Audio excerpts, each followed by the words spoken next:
Syracuse men's basketball has had a really bad season. In fact, it is on pace to have its worst season since 1969. Tonight, the Orange lost to Miami, 91-84. Entering the night, Miami had just one ACC win, was 5-18 overall, and did not have a head coach. Syracuse is in treacherous waters right now. The worst part is, none of what happened tonight was surprising. They were underdogs going in, and the result speaks for itself. We've got Kiran, Costa, and Josh Richardson here to break it all down. Austin, Barach, it's Orange Press Pass, and it starts right now.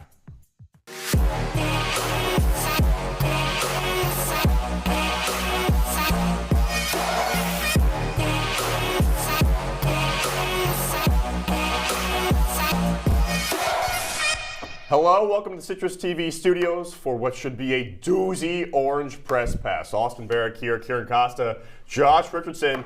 Fellas, at home, if you're watching, Josh is supposed to make 5 How I Met Your Mother references during the course of the show. Count at home, if you will. I'll be trying to count out as well. Kiran's hanging out as well. Folks, we got a really interesting game. Syracuse, in the midst of a treacherous season, loses to a 1-11 Miami team in conference. Kiran, your first thoughts? Well, Austin, my first thought, you summed it up pretty well.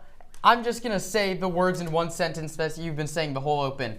That was embarrassing for Syracuse men's basketball. You just lost to the worst team in the ACC. And you got to be running out of excuses at this point. J.J. Starling, 19 points in the second half. He stepped up when he needed to. Eddie Lampkin, you want a second star? How about a 20-point double-double? At some point with this team, what more can you say other than that was embarrassing and that doesn't meet the standard of Syracuse men's basketball? Well, Kiran, you talk about excuses, and my first thought is how much more leeway can we really give Adrian Autry here? I mean, this is a guy who is taking over a historic program from Jim Boeheim, but look at other historic programs that have gotten taken over in the ACC. Roy Williams gave the reins to Hubert Davis, and UNC having a pretty good run over the last few years. Coach K to John Shire, look what the Blue Devils are doing this year. Look at what they did to Syracuse last week. I don't know how much faith I have left in Adrian Autry. It seems like he's coaching with the yips almost every single game at this point. Well, there's a lot of individual performers that did well, like Kiran mentioned, but let's see how it all played out down in Coral Gables. Here we go, Syracuse and Miami, two struggling teams in the ACC. Early on, it's Matthew Cleveland, a name that we'll mention a lot, a senior, making it rain from downtown, 5-2 Miami early on. Later on in the first half, Kiran, you mentioned Lampkin's production with the nice dunk. He was getting up in this game. Miami's still on top. Later on, Divine Okechukwu down the lane, fast break, delay. Bad transition defense. Kiran. Story old as time, Austin. We've been talking about it time and time again this year. Every presser Autry says better transition defense. How about we see it on the court? Cleveland connects on a layup. He was getting downhill all game long. End of the first half, Lucas Taylor salvages with a three-point make. Cuse down by 6. Second half action, Lampkin on the give and go. That's pretty nice, Josh. Well, those are the only two guys that have been able to do anything all game. It was J.J. Starling and it was Eddie Lampkin. We talked about how good of a job he did tonight. I need to see that more from the rest of the team throughout the rest of the season. Bell with the glide over Cleveland, but then Miami responds with Cleveland in the face of Chris Bell. Bethea, the freshman, with the assist. Bell gets blocked. This was really the sequence. That was the dagger. Bethea dribbling up the court and finds the man Paul Jobe. The Frenchman, Miami, wins it 91-84 over Syracuse for its second ACC victory of the year. Guys, Cleveland, a stand-up performer. Syracuse, 2 guys getting it done, but nobody else really helping out. Yeah, it was a two-headed monster day, and this was sort of a two-headed monster we expected coming into this season. We thought it would be JJ and Eddie, how'd they play off each other. I mean, pretty well today, but you need more than 2 players to win an ACC game. Well, I love how Eddie Lampkin played. JJ Starling, yes, he had 25 points. He took 21 shots to get there. It's still incredibly inefficient. I know he had a big second half. Mattered. But you know what the thing is, though, is I feel like that's the story from JJ Starling all season, is that he's been able to produce so many points and be the team leading scorer so many times, but it takes so much effort effort to get there that it just shows how little production there is, that the entire weight of the team is on his shoulders. Well, we now welcome in a guy who was producing for WAER in Saturday night's Media Cup, at least in the first few minutes. That's Ryan Bridges. He's a reporter down there in Coral Gables right now. Ryan, hello. What's up, dude? Congrats on helping us out on Saturday. My question for you here, though, as we talk about a team in Syracuse that's been struggling in this game, given how bad Miami has been this season, given the turmoil of their season, what were the spirits of this Orange team, the final moments of the game, in the post-game locker room? What was the team morale like down the stretch? Well, you mentioned in the post-game locker room, but I actually want to touch on something that happened right when the final buzzer sounded. J.J. Starling right over there in the corner where the Syracuse bench was. He stopped for a second. He wiped his eyes. He was pretty emotional. He pulled his shirt over his face for a little bit, and then he was about 10, 15 steps behind his teammates when he was walking with the rest of them in the handshake line. And then after it, I asked him in the locker room. He was probably the last player to come out. He was very defeated, but he also said that he was a bit more quiet because of his personal performance not being at the level that he thought it should have been at. And he says in the next few days he's going to be stepping up more as a leader and be more talkative in the locker room. But he says in an ideal world he should be talking more than he was out there tonight. But even with the 25 points that he had in the 19 in the second half, he was still pretty disappointed in his own performance. Hey Ryan, hope you catch some sun down there in Florida. Not too much sun. Don't want you to burn, but let's go back to the Syracuse team. They had a lead, 9.5 minutes to go. What happened down the stretch? You go from up 3 to losing by 7? I think it's a lot about the defensive effort that Syracuse gave, and that was the only thing that Adrian Autry was really touching on in the press conference. The matter of the fact is that Syracuse had that 3-point lead, 61-58, with about 10 minutes to go, and then they let a bunch of open threes go on the other end, just right out of a timeout for no reason. Matthew Cleveland, Joe Bay, they're just passing the ball back and forth, and one of them is open, and they just can shoot an open wing three. I think Bethea had one, Cleveland had one, Joe Bay had one in the span of like 2 or 3 minutes, and just like that, Miami is up by 6 points once again. It was really just a matter of giving away points beyond the 3-point line, not closing out fast enough, and that was something that Syracuse didn't do well in this entire game, giving up 91 points. Hey, Ryan, I hope you get back up to the 315 fast enough so you don't miss our trip to Lake Placid in the next couple of days. I want to talk to you about Elijah Moore here. I mean, this is a guy who had 11 points against Boston College. He was perfect from beyond the arc, and he only plays 11 minutes tonight. He takes 2 shots. When are the inconsistencies finally going to stop with this guy? I mean, we need to see more production out of him. We don't really know when the inconsistencies are going to stop. I don't think Adrian Autry really knows either. He is just a freshman. I think that's important to point out. But there was a possession in the first half where he was walking the ball up the floor. I think J.J. Starling was subbed out of the game, and he was throwing the ball back and forth around the arc. He was being guarded by a taller Miami defender. He tried to break him down with a few dribble moves, and he just couldn't. And at the end of the shot clock, he threw up a wild shot. It clanked off the rim. And then I looked down at Adrian Autry on the bench, and he did one of these. He tilts his head back. He looks down the bench, sees what other guards are in the game. He waves for Kyle Cuff, and 2 minutes later, Elijah Moore is out of the contest. So that's kind of the story with Elijah Moore. He gives him some run at the start of the game, and if he's hitting against like he was against BC on Saturday, it's great, and you can leave him in the game. But if not, they take him out right away, and so it's hard for him to build his rhythm. But at the same time, he does not show anything to Adrian Autry, despite being in the starting lineup, that he should be in there for the rest of the game. Ryan, it feels like time is a flat circle sometimes. Chris Bell 2 years ago when he was a freshman with Boeheim, got the yank in a lot of those second halves. Elijah Moore learning that to be the reality for him a lot this season and tonight as well. Thanks so much for the report, Ryan. Hope you and Sam get back safe and sound here to Syracuse tomorrow. All right, so when we come back, we are dissecting the game through 3 lenses.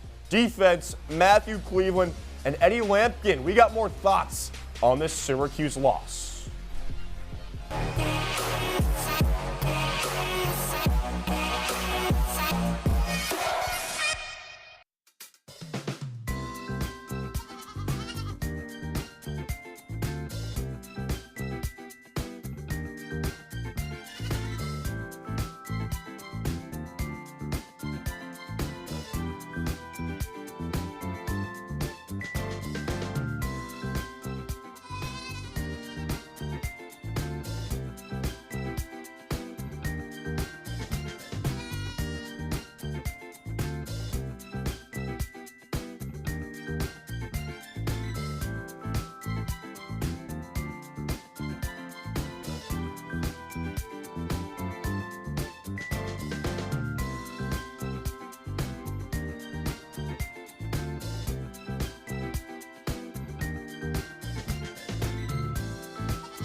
What's going on, folks? Austin Barach here with Kiran, Costa, and Josh Richardson, breaking down Syracuse's 91-84 loss to Miami on Orange Press Pass. And for those keeping track at home, 0 How I Met Your Mother references so far. No, you missed one. I had one. The Yips. That doesn't count. It's the name of an episode. What are you talking about? It doesn't count. We'll have to go to review. I'm upset. We'll see. T-Mo's got one by me right there. Let's start, though, with how bad Syracuse's defense was. Kiran, for the first time in the regular season in a regulation game, Miami scored at least 90 points. The defense for the Cuse was bad yet again.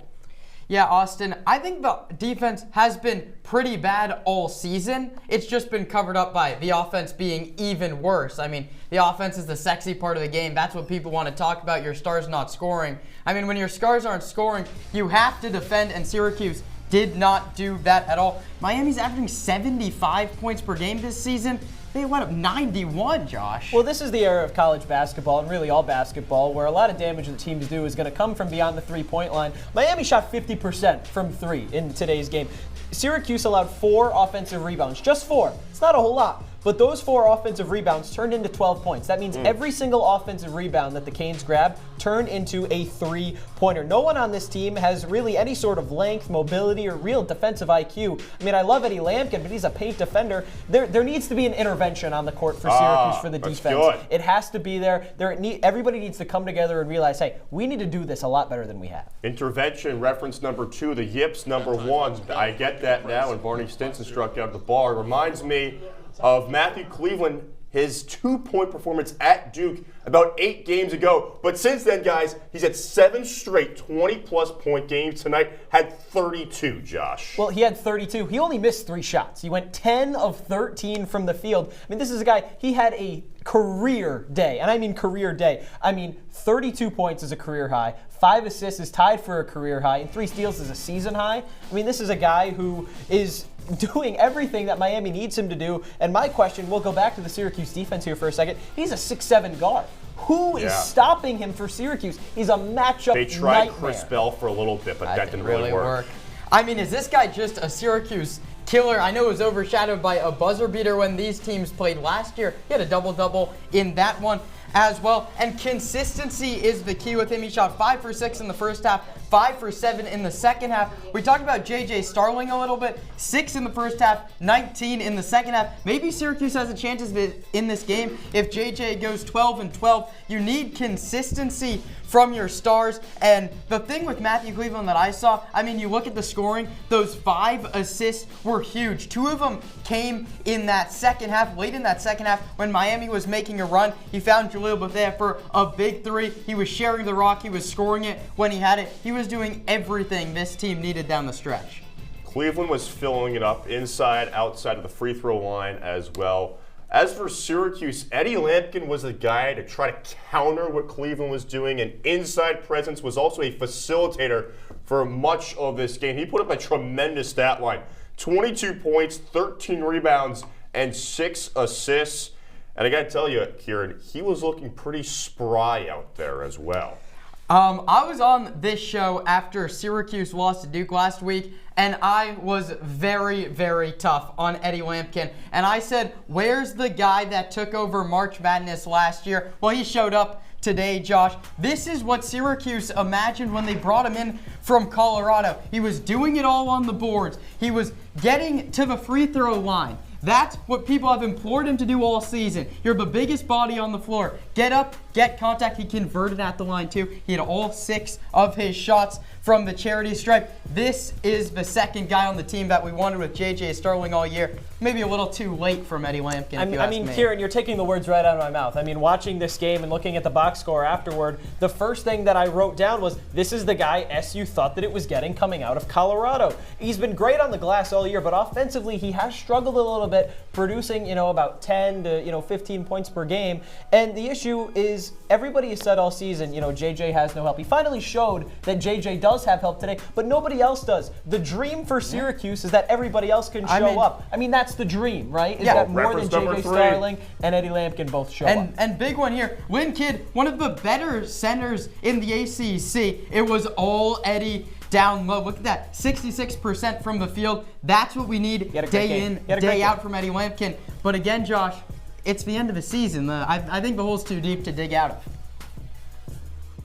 All right, well, Eddie Lampkin was certainly great for Syracuse, but the player of the game, an easy one, Matthew Cleveland for Miami. 32 points for Mr. Matthew, including 5 assists and 5 stalks. Stalks meaning steals and blocks. A career-high 32, a career-high 5 assists, and a tied for a career-high 5 stalks. This guy did everything.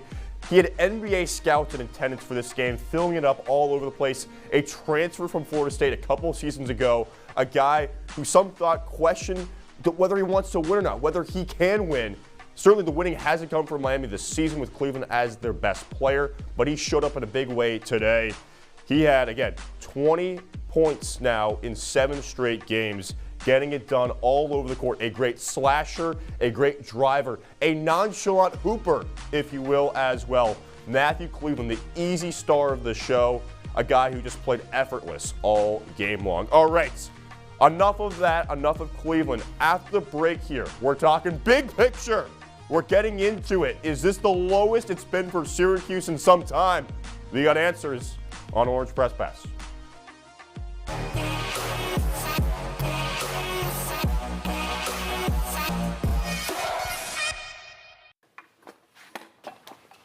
Did you hear about the pony with a sore throat? He was a little horse.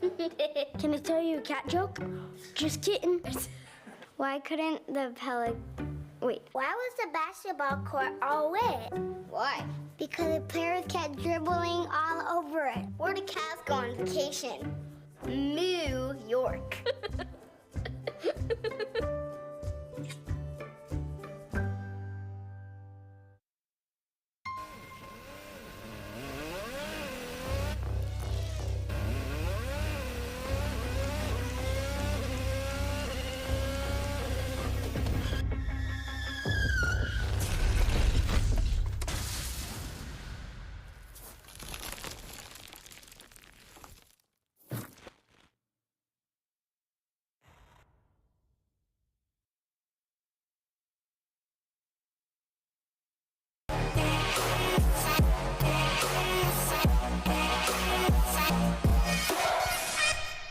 OPP rolling along here in Citrus TV's studios. Austin Barach, Kiran, Costa, Josh Richardson. What's up, fellas? We keep things rolling here, but we keep things rolling on the hill. Syracuse men's basketball lost tonight, but let's check out what other stuff is going around. Syracuse, Stanford. Again, women's basketball off of 2 straight wins going to the West Coast. Softball with a nice start. And the lacrosse, both Lax teams going to College Park here. Yeah, I'm going to start with that first game you mentioned up on the top of your screen. Stanford, a perennial powerhouse in women's basketball. Sure. This is the year to get them year one with Tara Vanderveer. Out, Hannah Jump, out they lose star talent. I think this is a good chance for Syracuse. Coach Felicia Legette-Jack has those girls rolling a little bit in ACC play. I think this is a big trip to Stanford and then staying out west against Cal. Kieran, you just talked about women's basketball. I'm going to transition over to men's lacrosse. The second-ranked Syracuse men's lacrosse team. Highest ranking in over a decade for the Orange, coming in on the preseason poll. Now has the biggest test of its season. Just beat 16th-ranked Towson last night. Now has a chance to do the same in Maryland. Hasn't beaten Maryland in College Park since the 90s. Yeah. A chance to get it done on Saturday. A Maryland team that went to the finals a year ago. Now let's check out some college basketball action from tonight. What an awesome slate. The SEC, Kentucky sweeps Rocky Top. Michigan with Danny Wolf hangs on against Purdue. Florida rules Mississippi State. All these different scores. Guys, what jumps out? Let's just look at that first one there, Josh, with number 1 Auburn. They're the best team in the country. They get it done against Vanderbilt. I had that one down as a potential trap game. So did I. For Auburn, but they seem to get the job done. And what about that Florida-Mississippi State game as well? Florida, top team in the country. The best teams are getting it done. Well, you mentioned Auburn, and I thought about that as a trap game candidate if Auburn hadn't just lost earlier last week. So situations like that, Auburn going to be a lot more locked in. Tigers going to be a lot better. I'm focusing on that Michigan game against Purdue. It'll be number 1 Auburn at number 2 Alabama this Saturday. But folks, let's turn our attention back to Syracuse men's basketball for a moment here. Let's talk big picture. One of the prevailing themes of this season is Syracuse playing down to its opponents. Now, they don't play up to good teams. They've been blown out so many times this season and last season under Adrian Autry. Kiran, what's going on here with this trend? Well, this is, I think, I have been not wanting to blame Adrian Autry a lot of this season, but I think it playing down to competition, you have to get your guys ready for games. When Duke comes to town, you lose by 20. You lose by 20 to Maryland. You lose by 20 to Tennessee. I mean, 4 20-point losses. And then you play bottom feeders in the ACC like Boston College and Miami. It's hard to play down when you're already at the bottom of the conference. They lose to the last team, Miami, and then 3 overtimes to beat a Boston College. You have more wins against them. What is going on? Well, Kiran, you're talking about, record-wise. I won't even go there. It's hard to play down to your competition because that would require SU to be marginally better than these teams anyway. That's just not where Syracuse is this year. It's not where they've been all year. Lemoyne, Colgate, Youngstown They're State. better than those It took teams. so much work to beat them, though. That's the issue. Triple overtime against Boston College. Just lost to the worst team in the ACC. Where does this team go? Double overtime against Youngstown State as well. How about we get an easy win in regulation? There are none. That's my point. Syracuse just isn't good this year. The writing was on the wall from early November, and it's played out through the course of the season. Now let's take an even bigger picture scope here, guys. I mentioned in the open, on pace to be the worst record season since 1969. Shout out that song, Summer of 69. Bryan Adams. Exactly. He's from Canada. Is this rock bottom here, all right? Because last season was pretty good. Some bad losses, 36-point loss at Carolina, 29-point loss at Wake last year. But you take a look at this tweet from Ashley Winskowski. This is pretty telling stuff, guys. Josh?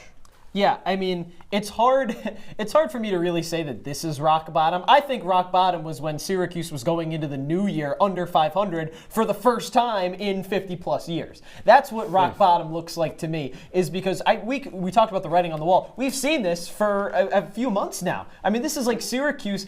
Syracuse is playing out there like they just lost a slap bet. I mean, there is nothing going on for this Orange team that screams good basketball to me. At this point, it hasn't been like that since December. I don't know what else to say other than that. This team just isn't good.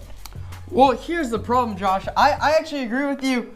It can't be rock bottom when you can keep on falling. We were talking before the show about the schedule coming up. I mean, you said 1 win. The way they played tonight, it's going to be no wins. And the highs of last season, you have the Quadir, Copeland, buzzer beater, against Miami on January 20th last and year. Now And you that go was to a Coral Miami team Gables. that came off a Final Four appearance. So it's just, Miami has just gone so far down these last couple of years, and Syracuse still managed to lose. There's so many ways to look at this. You look at the last few years here again. Boeheim retired 2 seasons ago. That 16-17 record was the only below 500 record under Jim Boeheim in his 47 years. Last year, you're thinking, 20 wins with Red. That's the most since the 18-19 season, with some tangible improvements from the previous season under Boeheim. But it's been an unbelievable step back this season, Josh. Now, AB, here's the one thing I'm going to push back on you here just a little bit.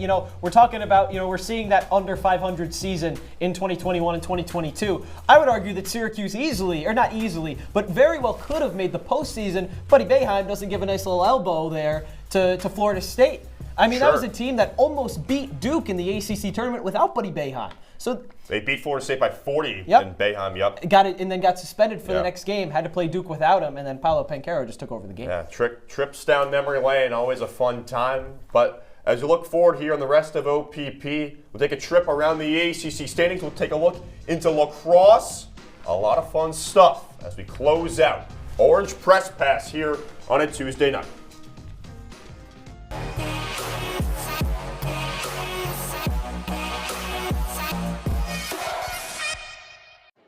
The black truck?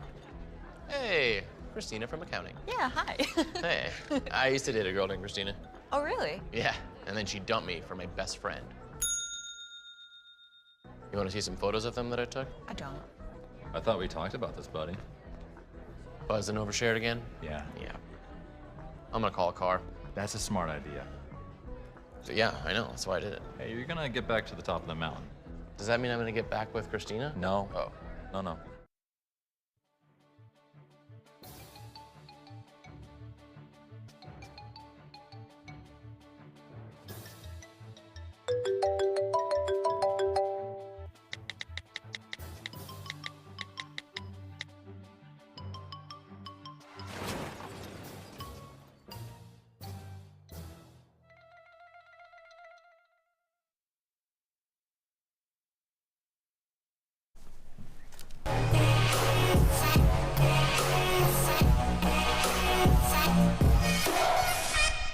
Orange Press Pass, wrapping up shop here. Syracuse loses to pitiful Miami, 91-84. Austin, Kiran, and Josh here, fellas. Let's take a look at those updated ACC standings after tonight's slate. Again, you won't find Syracuse or Miami in those top 12. That's because they're fighting for a spot in the ACC tournament. Top 15 of 18 get in. SMU with a big one against Pittsburgh tonight. SMU was cruising last time we checked. But, fellas, there they are. Syracuse now 5-9. Wow. Still 2 games up, but only 1 up in the loss column. Syracuse still has its bye week coming up. Kiran, what do you make of what's going on right now? How much does even being the last team into the ACC tournament matter to this team if they're going to lose by 25 when they get there is really my thoughts. But maybe that's too cynical of a take. It would be nice to see this team in the postseason. You know what I'm noticing? I'm noticing that all 3 teams that came in conference realignment are all easily scheduled to be in that ACC tournament. So it definitely kind of makes it. I'm glad that happened, because then the bad teams in the ACC kind of get fizzled out a lot more. You don't have to watch as much bad basketball when it comes tournament time. It's a good point, Josh. Now, tonight's loss to a previously 1-win in-conference Miami team is so resoundingly bad that we have to sound off. All right, well, yeah, new segment for Orange Press Pass.